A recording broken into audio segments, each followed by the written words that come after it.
And as I was learning more about the church and about Christ and diving deeper into the sacraments and into prayer, my heart was on fire. And I remember people coming up to me and says, well, you sure you're not called to be a priest? Yeah. Aren't we all supposed to love God, right?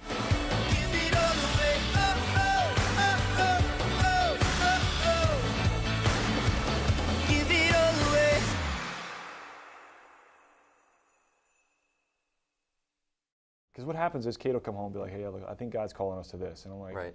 Why don't you tell me exactly how that prayer went? Right. You know, if she and I are praying together on a regular basis, Yes. I've got a better idea of how she prays. Right. Now, And what's on her heart? and what's exactly? Yeah. And how do you talk to God? How do you listen to God? Now, as if I've got to be some kind of judge or something. No. But at the same time, I do have to make the decision to trust. And what am I trusting? And it's so much easier if I know her mind and her heart when it comes to prayer, and she knows mine. Yes. You know, that we're doing this together. But the thing is that this is hard, right? And a tendency, though, is to just say, well, then you just go ahead and you do it. That's right. Like the man could just throw his responsibility aside and say, well, I'll let you be like that leader, The spiritual yeah. one. And it's a challenge that requires both of our yes. Right.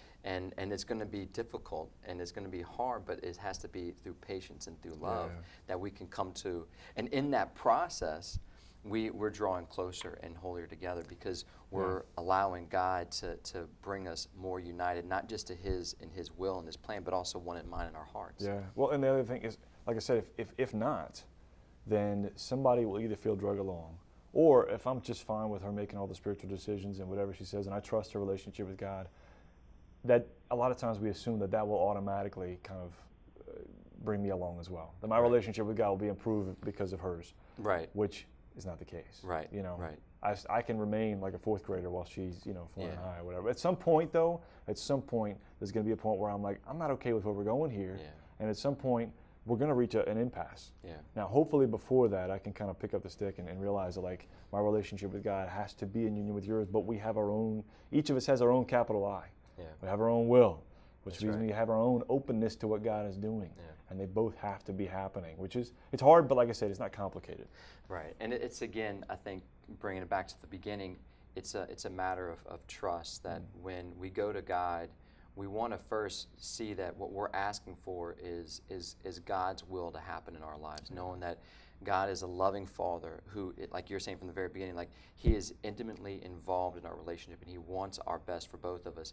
And so if we can trust in Him, turn to Him, listen to Him, then we'll want what He has for us. I think that question is of does God actually have our best interest in mind? Yeah. Is such a big one. Yeah. And I think the only way we come to know that is by experiencing it.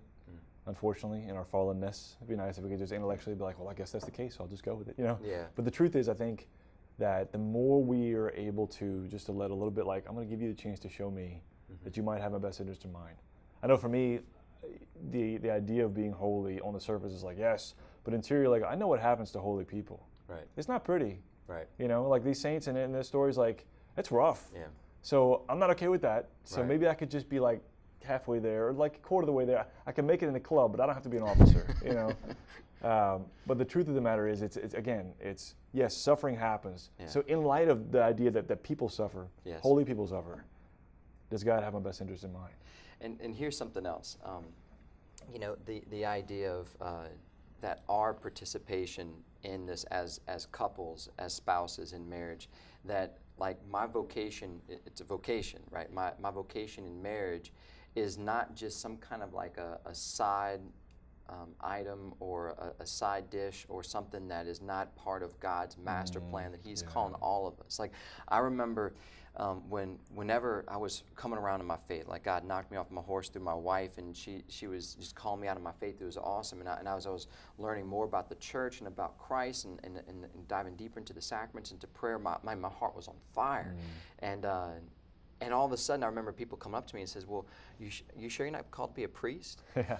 And I'm like, "Well, no. I mean, like, I think aren't we all supposed to love God, right? Like, in fact, the greatest commandment is to love God with all your heart, all your mind, all your strength, and all your soul. That's for everybody. That's for if you're single, if you're a priest, if you're religious, if you're married, everybody. That's the number one thing that we should be striving for first, with all of our heart, not just like part of it, some of it, like all of it. Yeah.